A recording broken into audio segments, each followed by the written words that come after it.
जितेश राजपूत जी। राधे राधे गुरुदेव। गुरुदेव, सत्य की राह पर चलने वाले इंसान को भगवान जी इतनी परीक्षा क्यों लेते हैं?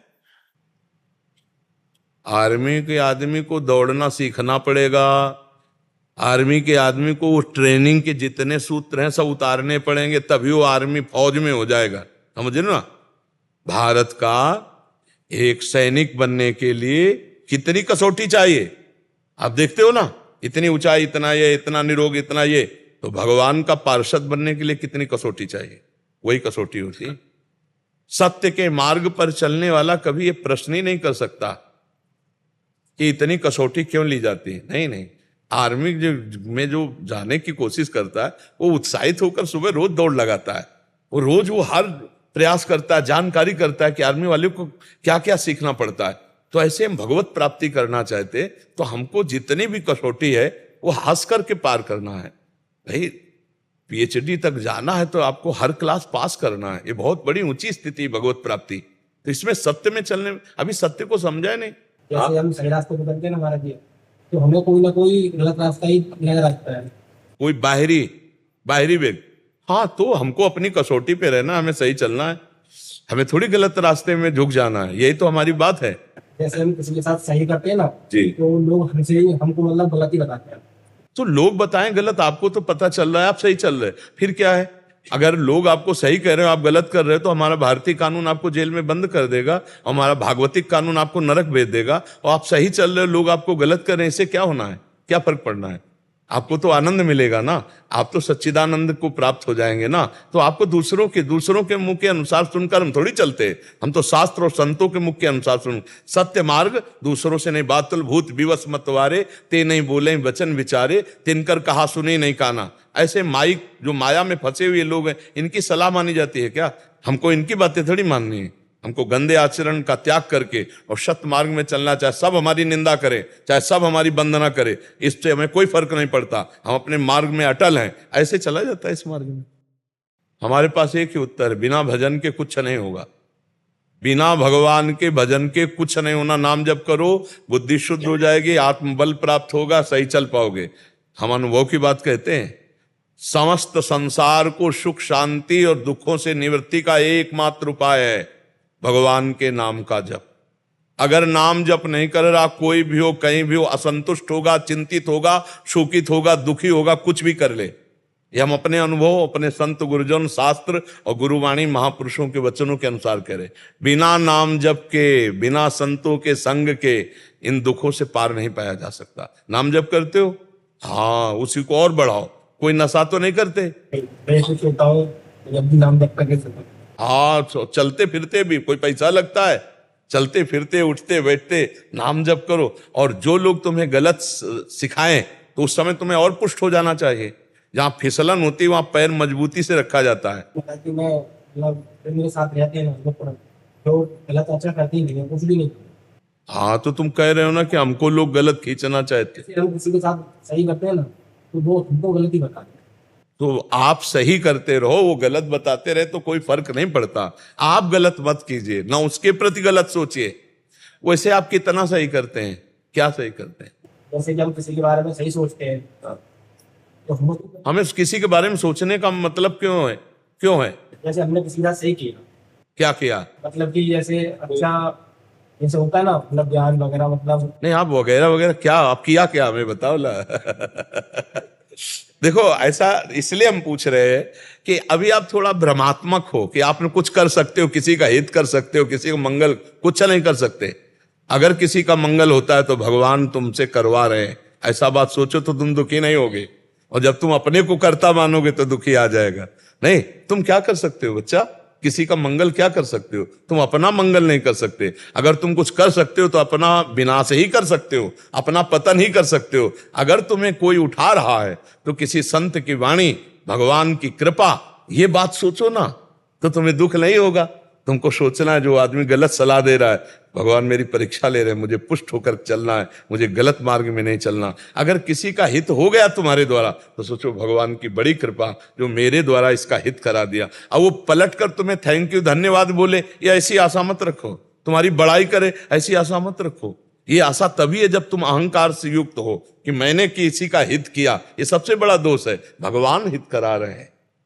अब तुम्हें कोई गाली दे, तुम्हें कोई चाहे वंदना करे, तुम्हें दोनों बातों में समान रहना है, क्योंकि तुमने तो किया नहीं, भगवान ने तुम्हारे द्वारा उसका मंगल करवाया, हित करवाया। ऐसे सोचा जाता है, तब अहंकार रहित होकर भगवत मार्ग में आगे बढ़ा जाता है। अगर ये आएगा हमने इसका हित किया हमने, तो फिर देखो दुखी हो, वो गाली दे दिया ऐसा, तो फिर आप दुखी हो जाओगे। नहीं, जो दुख और सुख में समान होता है भगवान का भक्त होता है। आगे बढ़ो, नाम जप करो और सत्संग रोज सुनते रहो। मतलब गाली देते कुछ भी बोल दे कोई, तो मैं कुछ अरे गाली तो बच्चा तुम्हें क्या, भगवान को भी देते हैं लोग, नहीं है?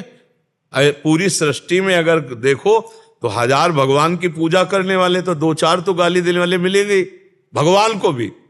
अगर आप देखो समाज में तो 1000 लोग नमस्कार करने वाले, तो 10-5 तो मिलेंगे गाली देने वाले। तो भगवान जब धूप देते हैं तो छाया भी देते हैं, जब दिन देते हैं तो रात भी देते हैं। इसलिए दुख सुख में समान रहना, तभी इस मार्ग में चल सकते हो। नहीं तो, और उसमें हमारा लाभ होता है। जब हमको कोई गाली देता है तो हमारे पूर्व में जो पाप हुए हैं वो नष्ट हो जाते हैं। हर चीज का विधान है। जैसे किसी ने आपको गाली गए, आपके हृदय में ताप हुआ ना, जलन हुई, और आप सह गए, तो आपके पाप नष्ट हो गए। आपने पलटकर जवाब दे दिया, गाली दे दी, तो बात नहीं बनी। तो हमको चुपचाप सह जाना है, जिससे हमारे पाप नष्ट हो जाएंगे, हम भगवान के मार्ग में आगे बढ़ेंगे। समझ पा रहे हैं आप? रजनी अमित अग्रवाल जी, राधे राधे महाराज जी। महाराज जी, सब कहते हैं कि बिना गुरु के गोविंद नहीं मिलते, क्या ये सच है? कोई इसका प्रश्न? रंगनाथ जी के दर्शन किए, निधिवन, राधा रमण, सेवा कुंज, हमारे वृंदावन में बहुत सी ऐसी जगह है। इसके लिए गाइड की जरूरत है कि नहीं जरूरत है? जिसने सब जगह देखा हो, वो गाइड अगर हमें मिल जाए तो बिना किसी प्रश्न के हमको सहज में सब जगह दर्शन करा देगा।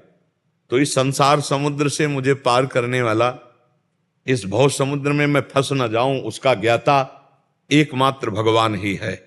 वही भगवान जब जिस पर कृपा करता है तो गुरु बनता है। बंदो गुरुपद कंज कृपा सिंधु नर रूप हरि, नर रूप धारण किया हरि ने कृपा करके, और वही हमें उपदेश करते, तो हम संसार से पार हो जाते हैं। बिना गाइड के हम किसी जगह का ज्ञान नहीं प्राप्त कर सकते, तो हम बिना किसी जानकार के हम किसी वस्तु का सही बोध नहीं प्राप्त कर सकते। तो सब अखिल ब्रह्मांडों का रचने वाला, अपने आप से अपने आप में खेलने वाला, जो अपने आप से अपने आप का सृजन करता है, अपने आप से अपने आप का पालन करता है, अपने आप से अपने आप का संहार कर लेता है, उसके रहस्य को बिना उसके कौन जना देगा? वही तो गुरु है। जो जना दे वही गुरु है, और जो जान गया वो उसी में लीन हो गया। जानत तुम्हें होए जाई, और सोई जानो जे दे जनाई। तो ये तो पक्की बात है, बिना गुरुदेव के कैसे जान सकते हो? कैसे जान सकते हो भाई? किसी बात का रहस्य जानना है, हम कह रहे हैं निशाना लगाना है, तो हमें गुरु बनाना पड़ेगा। किसी भी कार्य के लिए सारे गामा पधनि सीखना है तो हमें गुरु बनाना पड़ेगा। और हम तत्व बोध प्राप्त करना, बिना तत्व बोध प्राप्त किए गुरु के कैसे हम जान सकते हैं? कोई हमें बताए कि बिना गुरु के कौन सा कार्य हो सकता है? एक आदमी पूरी इंजीनियरिंग पास किया जनरेटर की, और इसके बाद एक जनरेटर की दुकान में गया जहां सैकड़ों जनरेटर थे। बोले साहब, ये हमारी इंजीनियरिंग की पूरी सर्टिफिकेट है, आप हमें नौकरी दें और हम आपकी सेवा करेंगे। बोले कहीं आपने किसी इंजीनियर के नीचे आप रहे? कभी आपने जनरेटर खोला, बांधा, सेवा की? बोले ऐसा तो नहीं किया, पर पूरा ज्ञान है हमको, हमने पढ़ा है। तो उनका एक जनरेटर हम खोल देते हैं, तो आप बांध कर चला दीजिए, आपको जो उचित होगा उतने पेमेंट में आपको हम रख लेंगे। जनरेटर खोला, पूरा उसने बांध दिया। पढ़ाई की थी, उसने शास्त्रों से पढ़ाई की थी, बांध दिया। इसके बाद जनरेटर स्टार्ट किया, चला ही नहीं। 1 घंटा परेशान रहा। उसने कहा सर, बार बार मैं देख रहा हूं कि जो मैंने पढ़ा है वैसे ही मैंने पूरा, हर बुल्ट को जहां लगाना चाहिए वैसे पूरा सब। तो उनका, तुमने किसी इंजीनियर के नीचे काम नहीं किया, पढ़ाई तो की है, काम नहीं किया, इसलिए तुम जनरेटर पूरी शाम हो जाए तो नहीं चला सकते। मैं जान रहा हूं क्या कमी है, तुम पढ़े हो, कड़े नहीं हो। तो उनका साहब एक बार बता दिए गलती क्या हो गई? उनका, इसकी गैस नहीं काटी तुमने। बस गैस काटी, चल पड़ा। एक गैस ना काटने से पूरी पढ़ाई बेकार थी, जनरेटर नहीं चल रहा था। एक साधारण इंजन को चलाने के लिए एक चलाए हुए इंजन वाले व्यक्ति के नीचे कुछ दिन रहना पड़ेगा, तो भगवत प्राप्त महात्मा के बिना भगवत प्राप्ति का मार्ग कैसे प्रशस्त हो सकता है? जो अव्यक्त है, इंजन तो दिखाई दे रहा है, परमात्मा तो दिखाई नहीं दे रहा ना, दिखाई तो माया दे रही है ना, व्यक्ति वस्तु स्थान दिखाए। उस अव्यक्त को पाने के लिए बिना गुरुदेव के कैसे प्राप्त कर सकते हैं? अब आजकल गुरु चेला का एक मतलब सांसारिक संबंध माना जाता है। गुरु चेला का संबंध भागवतिक होता है। उपदेश दिया, उसके अनुसार तुम चलो दूर, ये चिपकने वाला थोड़ी होता है। हे दूर, अपने मार्ग में तुम चलो, अपने मार्ग में हम चलते, तुम्हें मार्ग बता दिया, तुम अपने मार्ग में चलो, तुम्हें जब प्रश्न हो तभी कर लेना, चलो अपने अपने मार्ग में चलो। ऐसा थोड़ी कि गुरु शिष्य का संबंध सांसारिक संबंध जैसे है, नहीं, गुरु शिष्य का संबंध भागवतिक है। आपने सुना, आपने प्रश्न किया, हमारी बात मान लो, आप परमात्मा को प्राप्त हो जाओगे। उसमें जरूरी थोड़ी है कि भाई हम तुम्हारे से पूरा का पूरा है। बात मानना गुरु बनाना है। बात ना मानो तो कंठी बंधवा लो कि इससे कल्याण हो जाएगा क्या? बात मानने से किसी भी संत महात्मा की वाणी में पावर होता है, उसकी बात को मान ले, आप देखो आपका कल्याण हो जाएगा। बात न माने तो गुरु ऐसे बाहरी व्यवहार करने से, भाई गुरु ने तिलक दे दिया, कंठी बंधवा लियो, मनमानी पापाचरण करो तो नरक जाओगे, भगवत प्राप्ति नहीं होगी। और आपने कुछ नहीं किया, केवल बात पर चल दिए उनकी। लाखों लोग संतों की बात पे चल देते, वो मिलने बाद में आते हैं। जैसे यहाँ कई लोग आते हैं कि हम 6 महीने से आपका सत्संग सुन रहे हैं, हमारा सुधार हो गया है, और मिलने 6 महीने बाद आ रहे हैं। तो किसने सुधार किया? वाणी ने, शब्द ने सुधार कर दिया। शब्द मानना ही गुरु के शब्द ही हैं, जिनको मानना ही गुरु मानना है। हम उनकी बात मानकर अपना जीवन उनकी आज्ञा पे चला दिया, हो गई बात। द्रोणाचार्य ने शिष्य नहीं माना एकलव्य को, एकलव्य ने द्रोणाचार्य को गुरु मान लिया, तो अर्जुन से भी बड़ा धनुर्धर था। मानने से होती, बात मान लिया, उनकी आज्ञा पे चल दिए। गुरु भी ना माने शिष्य, गुरु के माने थोड़ी होता है, शिष्य के माने होता है। हम आपको प्रभु मानते हैं, हम आपकी बात पर चलेंगे, हमने आपको अपना प्राणाराध्य मान लिया, हो गई बात। इसे कहते हैं गुरु मानना। जैसे पहले का समय था उसमें मन भटकता नहीं था, अभी लोगों का मन इतना भटका हुआ है कि अभी जैसे आप नहीं, लोगों का यहाँ प्रश्न नहीं होता, यहाँ अपना प्रश्न होता है। देखो, सत्संग और संतों से बात की जाती है डायरेक्ट, हम लोगों को लेके बात नहीं करते। लोगों का, अगर आप प्रधानमंत्री हो तो आप लोगों के, क्योंकि पूरा राष्ट्र का भार आपके ऊपर है, राष्ट्रपति हो तो आप प्रश्न कर सकते हैं। देखो, सत्संग अध्यात्म स्वयं सुधार के लिए होता है। यदि हम अपने सुधार की बात करें तो लोगों का सुधार अपने आप होता चला जाएगा। हमारे परमाणु ऐसे बनेंगे, हमारा व्यवहार ऐसा होगा। अगर हम सुधर गए तो हमारे से 2-4 सुधर जाएंगे, और 2-4 से 10-20 सुधर जाएंगे, 10-20 से हो सकता है पूरा माहौल बदल जाए। तो हम पहले अपना सुधार शुरू करें, हम अपनी समस्या का समाधान करें, तब बात बनेगी। क्यों? आप सुधर गए हो, आप महात्मा हो, आप भगवत प्राप्त हो, तो नहीं, तो आप अपने सुधार का प्रश्न करो, लोगों के सुधार करें, तब आनंद आएगा। अब लोगों में आप कुछ भी पूछती चली जाओगी, नहीं बनेगा। आप अपनी पर्सनल बात पूछो, और जिससे लोगों का सुधार होने वाला उत्तर मिल जाएगा अपने आप। सत्संग जो होता है, अध्यात्म जो होता है, वो अपने को लेकर प्रश्न किया जाता है कि मेरा मन बड़ा चंचल, उसको कैसे हम समाहित करें। तो सबका मन चंचल है, अब उसके समाहित का उत्तर मिल जाएगा। अब हम लोग क्या करते हैं, अपने को छुपा करके, फिर तो हमारा उत्तर नहीं काम करेगा। हमारा उत्तर डायरेक्ट काम करता है। हमारे यहाँ प्रश्न होता है आपकी कमी के सुधार के लिए, उसका लाखों लाभ ले लें, वो बात अलग है। प्रश्न आपका होगा, कमी आपकी होगी, सुधार लाखों का होगा। समझ पा रहे हैं आप? मेरे में तीव्र लगन की बहुत कमी है, तीव्र लगन की बहुत कमी है।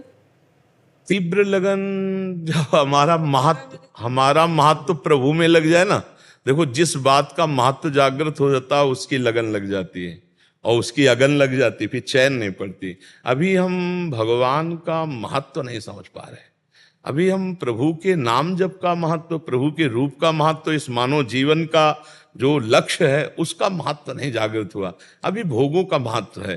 भोगैश्वर्य प्रसक्ता नाम तया प्रहृत चेतसाम व्यवसायत्मिका बुद्धि समाधो न विधीयते। जिसकी चित्तवृत्ति भोगों ने अपहृत कर ली है, जो ऐश्वर्य को सुख मान रहा है, वो कभी भगवत प्राप्ति की लगन वाला होता नहीं है। इसलिए सुधार के लिए रात दिन जिह्वा से नाम जप करो, अभी लगन लग जाएगी।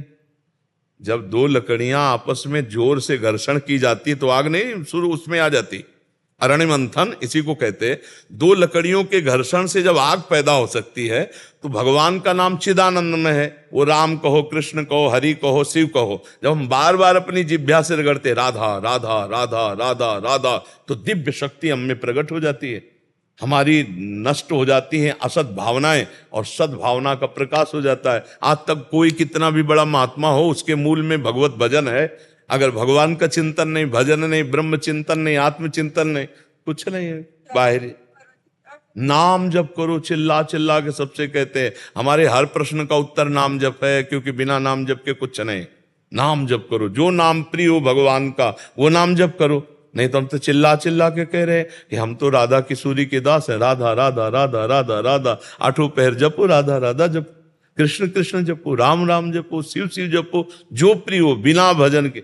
वारी मथे घृत हो ये बरु, सिकता ते बरु तेल, बिनु हरि भजन न भवतरी, यह सिद्धांत अपेल। जो राम राम कहना नहीं जानते थे वो मरा मरा कह के ऐसे महान ऋषि हो गए। तो तुम राम राम कह के, कृष्ण कृष्ण कह के क्यों नहीं भगवत प्राप्ति कर सकती? निराश होने की जरूरत नहीं।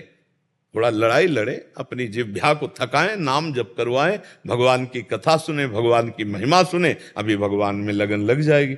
लगन लग गई तो फिर जीवन का जो लाभ है वो मिल जाएगा। नाम जप करो, बिना भजन के सब बकवास। तब ज्ञान पढ़ा लिखा व्यर्थ हो जाता है जब तक चिंतन ना हो। चिंतन संसार का हो तो ज्ञान किस काम का? चिंतन परमात्मा का हो और कोई ज्ञान ना हो तो सब ज्ञान जागृत हो जाएगा। चिंतन का प्रभाव है। भगवान कह रहे हैं गीता जी में, अनन्यस चिंतयन्तो माम ये जना परिपासते तेषाम नित्याभियुक्तानाम योगक्षेमम वहाम्यम। जो मेरा अनन्य चिंतन करता है उसके योगक्षेम का ठेका मैं लेता हूं। भगवान के तो जपो, नाम जप करो, भगवान का जो नाम प्रिय, खूब रात दिन जपने का प्रयास करो। सब भगवान की कृपा से ज्ञान हो जाएगा। वैसे संत मिल जाएंगे, वैसे ही मार्ग दिखाई देने लगेगा, वैसे शांति हो जाएगी। सचिन शर्मा जी गाजियाबाद से। राधा वल्लभ श्री हरिवंश। राधा वल्लभ श्री हरिवंश महाराज जी, आपके श्रीमुख से सत्संग में सुना था कि यदि जीवन में किसी का भी अन्य आश्रय है तो श्री जी की प्राप्ति में बाधा है। महाराज जी, ये शरीर एक रोग के ग्रसित है जिसकी वजह से आर्थिक दृष्टि से पूर्णतः इस शरीर की पत्नी पर आश्रित है। तो क्या ये मेरे तो जीवन उसको में पत्नी का विचार आश्रय करना चाहिए कि श्री प्रियाजू ने इसको निमित्त बनाया है। प्रियाजू ने निमित्त बनाया है। हम प्रधानता प्रियाजू के रखें। आ तो व्यक्ति से ही रहा है, व्यक्ति ही दे रहे हैं। भगवान थोड़ी प्रगट में या करके ये ले, भगवान प्रेरित करके दे रहे हैं। हम मान रहे हैं कि भगवान इसको भेजे। मान लो आपने 100 रुपया निकाला तो भगवान ने इसको प्रेरित किया कि 100 रुपया दो, तो 100 रुपया हमें मिला। तो हमारी दृष्टि भगवान पे, आप पे नहीं है। ऐसे ही भगवान ने पत्नी को तुम जानते नहीं हो, पूर्व में वो क्या थी और आगे वो क्या होगी तुम्हें पता नहीं है, लेकिन भगवान को पता है। और उन्होंने आपका जीवन साथी आपके मंगल के लिए वो व्यवस्था करा दी। तो आपको भगवान पर दृष्टि रखनी है और उस जो निमित्त बना है हम उसके प्रति नम्र रहते हैं। पर भावना हमारी है कि ये व्यवस्था भगवान की है, तो इसलिए हमारा अन्य आश्रय नहीं होगा, हमारा अन्य आश्रय नहीं होगा। जैसे अब हम आंख मूंद करके बैठे और सोचें कि हमारी व्यवस्था किससे चलती है, तो हमारी सीधी दृष्टि में आना चाहिए प्रभु वही सब कर रहे हैं। चाहे वो पत्नी रूप ले लें, चाहे वो मित्र रूप ले लें, भगत रूप ले लें, कोई रूप ले लें, वही कर रहे हैं, दूसरा कोई नहीं कर रहा। बस ये भावना संभालनी है। कर तो कोई रहा है ही है ना, किसी न किसी रूप में आ रहा है, वो उसी से व्यवस्था हो रही। लेकिन वो कोई जो दे रहा है वो हमारा भगवान है। सिर्फ आप जैसे तो हमें लग रहा है भगवान ने प्रेरित करके भेजा, इसलिए ऐसा है। भगवान का भाव हमारा आंतरिक रहना चाहिए। जैसे हमें किसी ने संभाला तो हम उसे साक्षात भगवान देखते हैं कि अरे हम तो गिर रहे थे, लेकिन ये जो दौड़ के आके पकड़ा ये मेरे भगवान है। हमारी दृष्टि व्यक्ति पर नहीं जाती, वो भगवान पर जाती है कि अरे भगवान है। तो भगवान के सिवा वो कोई है नहीं, ये शास्त्रों में लिखा हुआ है। तो फिर हम यही बात माने कि पत्नी में भगवान ही बैठ कर तो हमारी सेवा कर रही है। बस ये भाव रखना है। एक बार हम ट्रेन में जा रहे थे, भ्रमण कर रहे थे, तो महोबा से किसी ने हमें बैठाल दिया। अब वो बेचारा मतलब जैसी श्रद्धा उसकी, तो 3 स्टेशन की टिकट जनरल डिब्बे की, और ज़्यादा हम अंग्रेजी पढ़े लिखे हैं नहीं, कक्षा 9 तक पढ़े तो अंग्रेजी का ज्ञान है नहीं, तो टिकट मतलब टिकट और गांव में पैदा हुए तो हमको ये सब ज्ञान नहीं है, और बैठाल दिया हमको अच्छे वाले उसमें डिब्बे में, क्या कहते हैं उसको, हाँ। अब वो जब टिकट चेक करने वाला है तो 10वें स्टेशन पार हो चुके थे, महोबा से बनारस हमें जाना था, तो उसने कहा टिकट, तो उसने कहा ये टिकट तो 3 स्टेशन की और जनरल की है, कहाँ जा रहे हो? उनका वाराणसी। तो बड़े अभद्र तरीके से वो बात कर रहे थे। मतलब साधु की वक्त तो कोई श्रद्धावान जानेगा, संसारिकता में क्या वक्त जाने। तो ऐसे अभद्र शब्दों का प्रयोग करके और खड़े हो। हम खड़े नहीं हो पाए कि ऊपर एक आदमी सो रहा था, वो नीचे उतर आया, अंग्रेजी से बात की उनसे। अब हमको तो पता नहीं क्या बात अंग्रेजी से की, पैसा निकाला और इतनी बड़ी कागज वाली टिकट हमको दी और कहा आप बैठ जाइए, और उनसे कहा आप जाइए, और वो चले गए, और वो फिर लेट गया। कोई राधे श्याम नहीं, कोई मतलब। ये कौन था?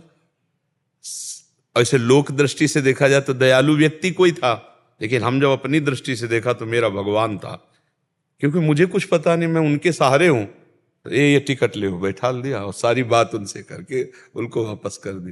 भगवान हर घटना, हर परिस्थिति में कोई व्यक्ति रूप होता है, लेकिन हम व्यक्ति रूप देखते हैं तो संसारिक हैं, हम व्यक्तित्व का नहीं देते, हम उस समष्टि परमात्मा का देखते हैं। पर इससे बड़ा क्या सम्मान होगा कि मुझे व्यक्ति न मानकर सीधे परमात्मा मान रहे हैं कि आज मेरे परमात्मा ने ये रूप धारण कर मेरी रक्षा की। आप समझ रहे ना? इसे अनन्यता कहते हैं। हर वस्तु, हर व्यक्ति, हर स्थान, हर घटना, हर परिस्थिति में अपने भगवान को देखना, यही अनन्यता का। इसका मतलब ये नहीं कि केवल सीधे भगवान थाली लेके आवे तो हम पाएंगे, नहीं तो हम नहीं पाएंगे। ऐसा कभी नहीं किसी महात्मा के साथ हुआ। आते हैं भगवान, लेकिन किसी न किसी रूप में आते हैं, हमें पहचानना है ये सारे रूप उन्हीं परमात्मा के, उनके सिवा कोई नहीं है। भाई यही बात जान लेना अनन्यता है। सो अनन्य गति जाके असमति न टरे हनुमंत, मैं सेवक सचराचर रूप स्वामी भगवंत। हे हनुमंत, उसी को अनन्य भक्त कहते हैं जिसकी ये मति रहती है कि मैं सेवक हूं, चराचर जगत मेरे स्वामी का रूप है, मेरे भगवान का रूप। खत्म खेल। अनन्यता में कभी कोई बाधा नहीं। आप समझ पा रहे? मोहित जी, राधा वल्लभ श्री हरिवंश महाराज जी, पूज्य गुरुदेव, आज से 1 वर्ष पूर्व आज के ही दिन आपसे एकांतिक वार्तालाप में आपका दिव्य दर्शन व सानिध्य प्राप्त हुआ। उसके बाद जीवन में काफी सुधार भी आया और व्यसनों से मेरे को मुक्ति मिली, शराब मांस आदि मैंने छोड़ दिया और राधा नाम जप करने लगा। गुरुदेव, आपका दास एक कपड़े का दुकानदार है। आपके कहे अनुसार हिसाब में एक दाम में विक्रय करते हैं, लेकिन हमें कपड़ा बेचने के लिए काफी प्रलोभन एवं लुभावनी बातें करनी पड़ती हैं। ऐसे में हमसे कोई त्रुटि तो नहीं हो रही? किसका प्रश्न? हाँ, नहीं, अपने सामान को बेचने के लिए प्रशंसा तो करनी है, पर हमको घटिया सामान नहीं देनी और झूठ नहीं बोलना। जैसे कोई भी सामान है तो खरीदने वाला जानता है कि ये मुनाफा लेके ही बेच रहा है, और सबको ही जानता है कि दुकानदार का मतलब है कि वो अपना घर परिवार इसी से चला रहा है। बिजली खर्चा है, नौकर का खर्चा है, घर परिवार का खर्चा है, तो लेने ही इसी बात के लिए गया है। वो ऐसा नहीं कोई जानता है कि बिल्कुल जो खरीद के लाया उसी दाम में दे देगा। तो जैसे कुछ लोग इसे झूठ बोलते हैं कि भाई हम आपके लिए कह रहे हैं, बिल्कुल नहीं बच रहा है, ऐसे बोलते हैं लोग, कसम से बिल्कुल नहीं बच रहा। ये सब नाटकबाजी करने। वस्त्र बहुत बढ़िया हो, उसकी कीमत फिक्स हो।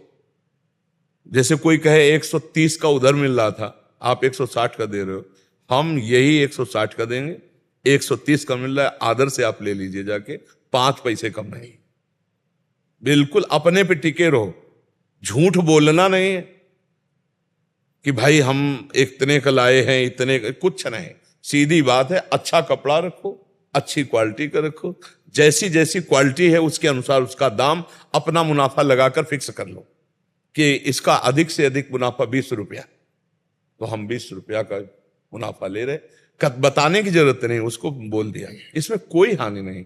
अपनी वस्तु बेचने वाला प्रशंसा करता है अपनी वस्तु की, पर उसको झूठ प्रशंसा ना करे। जितनी क्वालिटी का है, जितने दाम का है, उससे हम प्लस करके अपना मुनाफा करके बेच रहे हैं, उसी के हिसाब से प्रशंसा कर रहे हैं। अब घटिया माल को अच्छा माल बता करके हमें नहीं देना है। ये 40 रुपया मीटर का या 180 रुपया मीटर का है, इससे कई गुना बढ़कर इसका सूत मजबूत है, ये इससे कमजोर है, तभी 40 रुपया मीटर है। तभी 180 रुपया, बिल्कुल झूठ का। तुम सत्य में फिक्स दाम पर अच्छी वस्तुएं दो, जो अच्छे लोग हैं वो समझ जाएंगे इस दुकान में मोल भाव होने वाली बात नहीं, यहाँ फिक्स बिल्कुल अपने आप। और सबसे बढ़िया बात है कि धर्म से यदि आपको 500 रुपया मिल रहे हैं तो आपको सुख शांति मिलेगी, आपके परिवार में दिमाग की उलझने नहीं रहेगी, दिमाग से स्वस्थ रहेंगे। अगर धर्म से कमा के ले जाओगे तो परिवार में ही दिमाग की उलझन बढ़ जाएगी, दिमाग से अस्वस्थ हो जाएंगे लोग। अस्वस्थ दिमाग का मतलब भाई भाई में लड़ाई, पति पत्नी में लड़ाई, माता पिता के प्रति अभद्र व्यवहार, ये सब दिमाग के बीमार लोग हैं। जरा जरा सी बात में छोटा भाई बड़े भाई को मार रहा है, बड़ा भाई छोटे भाई को मार रहा है, ये सब दिमाग के बीमार हैं। यार उसी माँ के गर्भ से पैदा हुई है, अगर छोटी मोटी वस्तु उसके हिस्से में चली जाती है तो कोई बात नहीं, मेरा बड़ा है पिता की तुल्य है, या मेरा छोटा है पुत्र के तुल्य, खाओ पियो मौज करो यार, उसमें क्या लड़ाई झगड़ा। लेकिन दिमाग के बीमार लोग छोटी छोटी वस्तु में, छोटी छोटी जगह में अपने भाइयों की हत्या तक कर डालते हैं। आप तो समाज में सब देख ही रहे। तो जो अधर्म की कमाई है वो इस तरह से हमें पीड़ा पहुंचाती है। धर्म की कमाई में शांति रहती है, सुख रहता है, भगवान का भरोसा रहता है, और परिवार उन्नतशील होगा, दीपक की तरह जलेगा लेकिन बहुत काल तक। और ये अधर्मी लोग जो है ये हाइलोजन की तरह बढ़ेंगे लेकिन फ्यूज हो जाएंगे। घूस लेकर के, नाना प्रकार के अधर्म आचरण करके, दूसरों की हिंसा करके जो पैसा कमाया जाता है ना, वो बहुत जल्दी विनाशकारी खेल में होता है। पूरा परिवार का परिवार गाड़ी में ही भुन जाते हैं, एक्सीडेंट में ही पूरा। ये समझो ये कर्मों का फल है। तो हम ज्यादा प्रलोभन में न पड़े, उचित मूल्य और निश्चित मूल्य और पवित्र आचरण, और भगवान का नाम जब तो देनहार कोई और है, कहां से वो दे देगा तुम पक्का आनंदित हो जाओगे। पक्का जान लो कि वो जब देता है तो कैसे वो बनाता है आप जान नहीं पाओगे। उन्हें लाखों कमाई जो है वो बीमारी में ही चली जाती है, वो टेंशने में चली जाती है। सब व्यवस्था है और बैर विरोध अशांति, अगर पति पत्नी में ही अशांति है अब क्या जीवन है, क्या जीवन है। घर में गए सब व्यवस्था ठीक, लड़का बच्चा ठीक, तो एक शीतलता, घर में गए घोर अशांति, घर जाने का मन न हो तो क्या फायदा। तुम्हारा बहुत बड़ा मकान बना, बहुत बढ़िया गाड़ी खरीद लिए, सोने चांदी के आभूषण पहना दिए घर में, लेकिन शांति नहीं, तो किस बात। वो शांति बुद्धि की आएगी धर्म के पैसे से, मेहनत की कमाई से, जो धर्म के द्वारा वो शांति प्रदान। आजकल लोग बहुत जल्दी बड़े आदमी बनना चाहते हैं और वो रास्ता शॉर्टकट अपनाते हैं बेईमानी वाला, तो फिर वो शॉर्टकट में नष्ट हो जाते हैं। ये भी बात समझो। भगवान का जो विधान है, अवश्य में भोक्तव्यम कृतम कर्म शुभाशुभम, धीरे से चलो, दीपक की तरह जलो, कुल परंपरा प्रकाश होता रहेगा। धर्म पूर्वक चलो, और अधर्म से चलने पे शांति नहीं है। अपनी वस्तु को बताने के लिए प्रशंसा की ही जाती है, लेकिन इतनी असत प्रशंसा ना करे जो बिल्कुल ना हो। हाँ, कुछ तो प्रशंसा की जाती, तभी तो सामने वाला खरीदेगा, क्योंकि अपना व्यापार में तो हम असत्य ज्यादा ना बोले। ज्यादा का मतलब कि बिल्कुल घटिया वस्तु है उसको हम बढ़िया करके बड़े पैसों में बेच रहे हैं, तो भगवान को देखता रहे कि भगवान देख रहे हैं मुझे। कुछ परसेंट में मुनाफा लेना सबको ही जानता है दुकानदार का, ये धर्म है, क्योंकि वो कैसे चलाएगा। रात दिन तुम्हारा नौकर थोड़ी, परिवार का पोषण करना, हर व्यवस्था करना उसी से होता है, उसके लिए नहीं। व्यापार बना ही है, मुनाफे के लिए व्यापार बना ही है, लाभ लेकर वस्तुओं को बेचना, ये धर्म है। आज तक कहीं ऐसा नहीं पाया गया कि जितने खरीद के लाए उतने का दे दो, ये व्यापार का धर्म, ऐसा नहीं। व्यापार धर्म ही है कुछ परसेंट में मुनाफा लेकर दूसरों को बेचना, वो सत्य विषय है, तो उस विषय में कोई झूठ नहीं है। पर बहुत, अब जैसे स्वर्ण की वस्तु को नकली करके और असली स्वर्ण बताकर धोखे में डाल दें तो फिर वो दुर्गति को प्राप्त हो। मतलब एकदम घटिया वस्तु को एकदम बढ़िया करके, ऐसा नहीं। उचित दाम, उचित मुनाफा और उचित प्रशंसा, क्योंकि बहुत झूठ बोलने से लाभ नहीं मिलता है। जो झूठ बोलता है उसका स्वभाव बन जाता है झूठ बोलना, और नहीं असत्य सम पातक पुंजा, झूठ के बराबर पाप नहीं। क्या लेना देना क्या है। लोग बहुत आजकल झूठे ही बोलने लगे, झूठ बराबर पाप नहीं, ये कई जगह पाया गया है। नहीं असत्य सम पातक पुंजा, सांच बराबर तप नहीं, झूठ बराबर पाप। जाके हृदय सांच है ताके हृदय आप, जगह जगह महापुरुषों ने कहा है। तो हम व्यर्थ में झूठ क्यों बोले। तो बहुत बढ़िया है, आप उसको और थोड़ा संभाल लीजिए कि कोई ऐसी बात ना हो जो ना हो और वो हम कह रहे हो। तो दोष दर्शन बहुत होते हैं। जैसे कभी कभी जैसे बहुत कुछ दिखाया, उसके बाद आखिरी में न लेना तो अरे वो आप ना ले पाओगे, ये वो चीज। हाँ, अब इसको इस तरह से ले, अगर आपने कभी सुना हो, हमने एकांतिक में भी और सत्संग में कहा कि व्यापारी को ग्राहक को भगवत स्वरूप देखना होगा। मेरे भगवान आए तो अगर थोड़ी देर वो आपसे सब देखा हो, इसके बाद चल दिया, और अगर आप ये माने कि मेरे प्रभु इतनी सेवा ले ली, चवन्नी का मुनाफा तो दिया, नहीं तो मुनाफा देने वाले तो आप हो, सेवा मेरी व्यर्थ नहीं जाएगी क्योंकि मैंने भगवान मान के आपको ये समय दिया, ये सेवा की, तो आपको आनंद आएगा। और ग्राहक मान करके केवल देखोगे तो जलन हो जाएगी। मैं आधा घंटा से हर थान देख लिया और 1 मीटर भी नहीं लिया, नहीं लगेगा। तो इस जलन से बचने के लिए भगवत भाव रखना पड़ेगा कि ग्राहक को देखते ही पहले कि प्रभु आप आए हो नाथ, अब देखते हैं कि आप क्या सेवा लेते हैं। हो सकता है आधा घंटे, दुकानों में नहीं आते ऐसे लोग, तो अपनी सावधानी रखनी है और अपना भगवत भाव रखना है। अपने को क्लेश ना होने पावे, संतुष्टा येनवा, मन को यदि संतुष्ट कर पाओ तो ये सबसे बड़ी साधना है कि मन जलने ना पावे। तो ये जो जलन है भगवत भाव से मिट सकती है यदि आप रखो कि भगवत भाव है। जैसे हम आपसे बात कर रहे हैं तो भगवत भाव से कर रहे हैं, अब यहां से हटेंगे और एक क्षण में सब डिलीट कर देंगे कि मेरे भगवान इतने इतने रूपों में आए, ऐसी ऐसी बात की, ऐसी, हे भगवान ये सब आपको समर्पित, और खत्म हमारा चिंतन शुरू। अगर व्यक्ति संबंध से चिंतन करे तब आएगा कि वो व्यक्ति अनुकूल बोल रहा था, वो प्रतिकूल बोल रहा था, वो तो बहुत ही दुष्ट था, बहुत ही उद्दंड था, अब फंस गया चिंतन, अब वो जलेगा, अशांत होगा। ये कला सीखनी है। संतों के पास जाते हैं संसार से युद्ध करके जीतने के लिए, काम क्रोध लोभ मोह मद मत्सर। अब ये जैसे वृत्ति है, अब ये कितनी जला सकती है, क्योंकि 10 गांव कैसे आ सकते हैं कि 1 मीटर भी ना खरीदें और आपको 10 बार दिखाना पड़ेगा, फिर आप बैठे जलोगे। नहीं, प्रभु की ऐसी इच्छा है। देनहार तो वो कहीं से भी देंगे, और निश्चित समझो जिसको भरोसा प्रभु का है माला माल हो जाएगा। एक दिन हो जाएगा, पक्का विश्वास करो। सुदामा जी को एक दिन द्वारिकापुरी बन गई, खाने को भी नहीं मिलता था भिक्षा में, एक दिन द्वारिकापुरी बन गई। इसलिए विभीषण जी को रावण ने भगा दिया था, कोई आश्रय नहीं था, और लंकाधिपति बना दिया और परम सुख प्रदान किया। भगवान की शरण में आज तक जो गया वो कोई ऐसा नहीं आप उदाहरण दे सकते कि वो सदैव ही दुखी रहा हो। हाँ, प्रारंभ या मध्य, लेकिन विश्राम परम सुख में हुआ है, परम आनंद में हुआ है। और जो प्रारंभ और मध्य में थोड़े कष्ट होते हैं, हमारे कर्मों का फल होते हैं। निखिल राज जी झांसी से, राधा वल्लभ श्री हरिवंश महाराज जी, आपके चरणों में कोटि कोटि प्रणाम। महाराज जी, भारत देश में आप ऐसे संत हैं जिनको हर धर्म और वर्ग का व्यक्ति सुनना पसंद करता है। कई लोगों को आपका नाम नहीं पता तो लेकिन वे आपको पीले वस्त्र वाले महाराज जी, किडनी फेल वाले महाराज जी कहकर पहचानते हैं और आपकी तारीफ करते हैं। वो कहते हैं कि वे आपको सुनते हैं। प्रश्न पूछने तो सभी आते हैं और प्रश्नों का सिलसिला कभी खत्म भी नहीं होगा। प्रश्न पूछना तो भक्तों का एक बहाना है, हकीकत में है कि वो आपके साथ बैठने का एक गर्व महसूस करते हैं। मैं भी गर्व महसूस करता हूं, जैसे कोई बालक ये कहता है कि वो मेरे पिता हैं, उनका मैं सुपुत्र हूं, वो मेरे भाई हैं, उनका मैं भाई हूं। ठीक वैसे ही मैं दुनिया को बताता हूं कि महाराज जी मेरे गुरु जी हैं, तब लोग का दृष्टिकोण एक अलग हो जाता है और एक सम्मानजनक दृष्टि से देखते हैं। लोग और अधिक सम्मान देने लगते हैं जब उन्हें पता लगता है कि ये व्यक्ति महाराज जी से जुड़ा हुआ है। मैं बताना चाहता हूं कि मैं आपके नाम का बहुत लाभ उठाता हूं, क्या ये गलत है या सही? नहीं, लाभ भागवतिक उठाना तो सौभाग्य का विषय है। अभी हो कि आप इसे पैसा कमा रहे हो तो बात निषेधात्मक हो, है ना, वो निषेधात्मक नहीं, भागवतिक है ना। तो लाभ सही पूछो तो संतों का जीवन दूसरों के लाभ के लिए ही होता है, स्वयं का कुछ नहीं है। जैसे गंगा जी प्रवाहित स्वयं के लिए नहीं है, जगत मंगल के लिए है।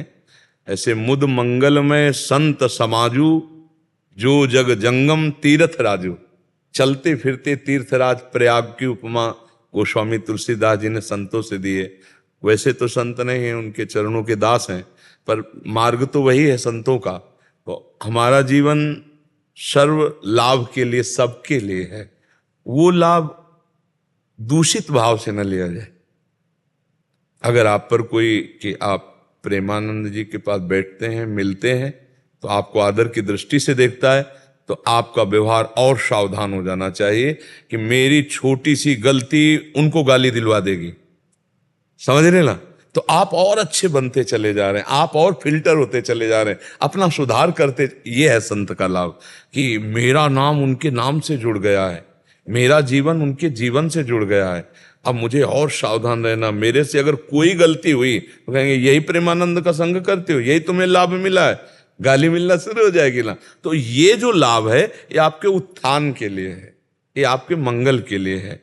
इसको अंदर हर्षित होकर के नहीं भोगना है, सावधान होकर के इसे स्वीकार करना है। ये बहुत सावधानी रखनी कि मेरा नाम उनसे जुड़ गया है।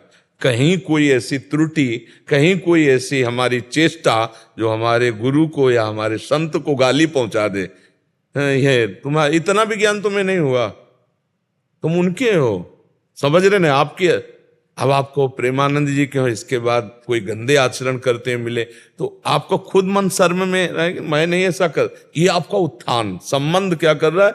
उत्थान करवा रहा है। जैसे रज जमीन में है मिट्टी, लेकिन वायु के संबंध से वो आकाश को चूम लेती है, ऐसे हम संबंध से भगवत प्राप्ति कर सकते हैं, हम संबंध से महान हो सकते हैं। भगवान के संबंध से ही तो महानता आती है कि भाई ये भगवान के भक्त हैं, ये भगवान का भजन करते हैं, ये भगवान के जन हैं, तो बोले तो भगवान के समान है, ऐसा हम भाव करने लगते हैं उनमें। तो हमारा ये लाभ लेना बहुत सही है, लेकिन उसका गलत ढंग से लाभ लेना, दुरुपयोग करना, वो ना होने पावे जीवन में। हाँ, तो ये जो लाभ मिल रहा है ये तो स्वाभाविक है, हम इसका दुरुपयोग ना करें। दुरुपयोग करने से, जैसे हम भगवान के नाम का दुरुपयोग, भगवान की महिमा का दुरुपयोग, तो पाखंड हो जाएगा ना, फिर दंड मिल जाएगा, माया दंड दे देगी। अगर हम भगवान के नाम पे, तो ये प्रभाव तो होगा ही, भगवान बड़े हैं, भगवान के भक्त बड़े, उनसे हम जुड़ गए तो हमारी बड़ाई होने लगी, नहीं होने लगी। तो इसलिए हमें चाहिए कि ये तो सौभाग्य ठीक है, ये दुरुपयोग नहीं, लेकिन दुरुपयोग वाला हम बात न करें, तो ये हमें अध्यात्म में बढ़ाता चला जाएगा। मुझे किसी ने कहा था कि आप बुद्धि फेर देते हैं, और अभी कल रात की बात है, मैं कहीं चाट खा रहा था तो उन्होंने कहा प्रेमानंद महाराज जी ऐसे महाराज जी हैं जो किसी की बुद्धि फेर दें, और ऐसा बुद्धि नहीं, एक होता है बुद्धि फेर कर रुपया निकाल लेना, एक होता है बुद्धि फेर कर पागल बना देना। बुद्धि फेरने का मतलब है जो गलत मार्ग में बुद्धि चल रही है वो भगवान के मार्ग में चल। एक ऐसा इत्तेफाक हुआ था कि हमारा फोन गाड़ी में रखा हुआ था और वो किसी ने उठा लिया फोन, और फिर वो उसमें आपकी फोटो लगी हुई है, तो उसके इरादा था चोरी करने का। लेकिन जब उसने फोन वो देखा आपकी फोटो, तो वहां रुका रहा और उसने मुझे फोन वापस दिया ये कहकर कि आपका फोन बच गया क्योंकि आपके गुरुजी ये हैं। उसका मुझे नाम नहीं, वो भगवान का खेल होता है। भगवान वहां पे कि हमारा फोन दूसरा ना ले जाए, इसलिए वो खड़ा। हाँ, इसमें क्या होता है? भगवान का खेल होता है। करे करावे आप सब और जने बढ़ाई दे, करने वाले भगवान हैं, सारा खेल उन्हीं का होता है। वो अब जैसे हैं वैसे भगवान के हैं ना, तो वही अपने जन की बड़ाई कराते रहते हैं और वही ठोक बजा के भी देखते रहते हैं कि इस समय मटकी कैसी है, झंझना तो नहीं रही है, तो ठोक बजाने वाले भी, निंदा करने वाले भी लगा देते हैं, क्योंकि मटकी को बजा के देखा जाता है बाजार में जब खरीदा जाता है। तो भगवान दोनों रूप कराते हैं, अपने भक्तों का यश भी फैलाते हैं और भक्तों की निंदा भी। देखो, हिरण्यकश्यप के ही अंदर विरोध और प्रहलाद जी के अंदर भक्ति, पिता ही विरोधी हो गया। मीरा जी के अंदर भक्ति तो देवर के अंदर ही विरोध, नरसिंह जी के भक्ति तो उनकी भाभी ही भारी विरोध, घर में ही। तो भगवान का दोनों रूप समझना पड़ेगा। निंदा करने वाले में भी भगवान अपना चमत्कार दिखा रहे और प्रशंसा करने वाले में भी भगवान अपना दुलार दिखा रहे। तो हमको दोनों को पहचान कर प्रणाम करके भगवत मार्ग में चलना। कभी हम केवल अनुकूलता ही अनुकूलता को कृपा न माने, कभी प्रतिकूलता भी हो सकती है। उस समय भी हम कृपा को पहचाने कि प्रतिकूलता रूप में भी भगवान की कृपा रहे। देखो, कभी कभी कड़वी दवाई भी बहुत जोर का काम करती है, उस समय मीठी दवाई की जरूरत नहीं होती।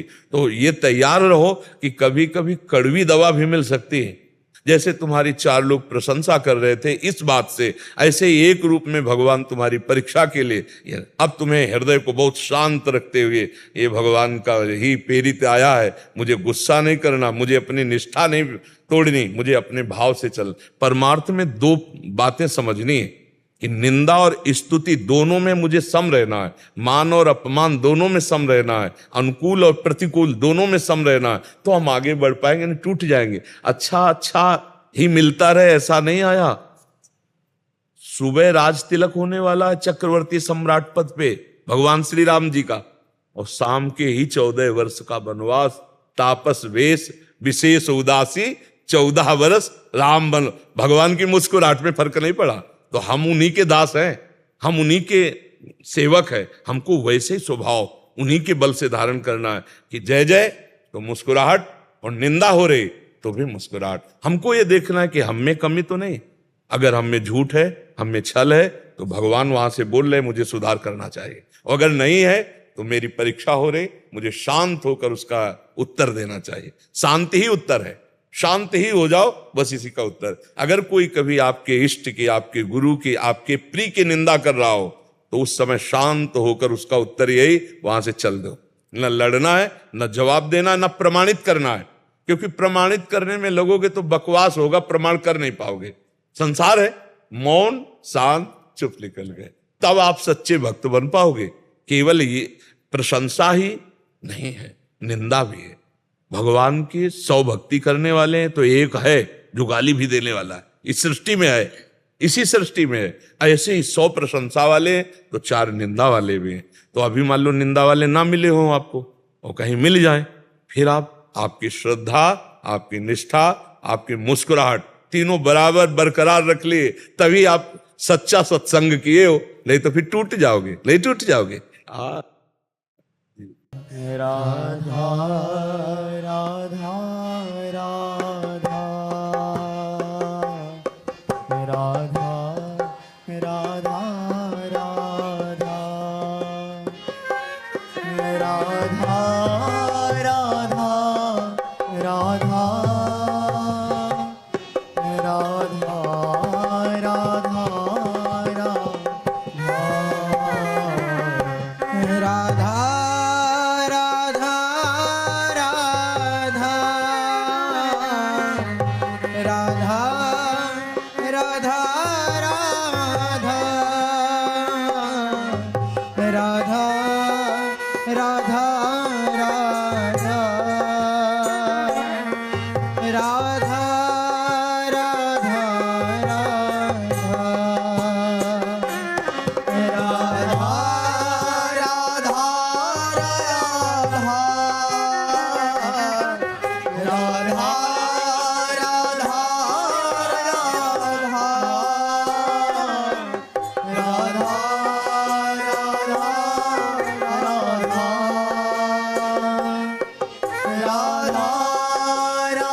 राधा